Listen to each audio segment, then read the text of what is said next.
కలశంపై ఉంచిన కొబ్బరికాయని ఏం చేయాలి? నోములు, వ్రతాలు వంటి పూజా కార్యక్రమాల్లోనూ, దేవాలయాల్లో జరిగే దైవ కార్యాల్లోనూ కలశారాధన జరుగుతూ ఉంటుంది. రాగి చెంబు గానీ, వెండి చెంబును గానీ కలశంగా ఉంచి, దానికి పసుపు, కుంకుమలు పెడతారు. ఆ కలశంలో కొంత నీరు పోసి, అక్షింతలు, పసుపు, కుంకుమలు, గంధం, పూలు వేస్తారు. కలశంపై మామిడి ఆకులు చుట్టూ ఉండేలా పెట్టి, వాటిపై కొబ్బరికాయను ఉంచుతారు. కొబ్బరికాయకు వస్త్రాన్ని చుట్టి పూజిస్తారు. పూజ అయిన తర్వాత ఈ కొబ్బరికాయను ఏం చేయాలనే సందేహం చాలామందికి కలుగుతూ ఉంటుంది.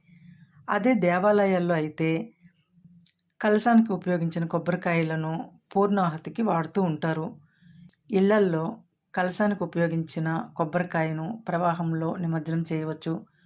ఒకవేళ అది కష్టమైతే దగ్గరలోని ఏదైనా జలాశయంలో నిమజ్జనం చేయవచ్చు.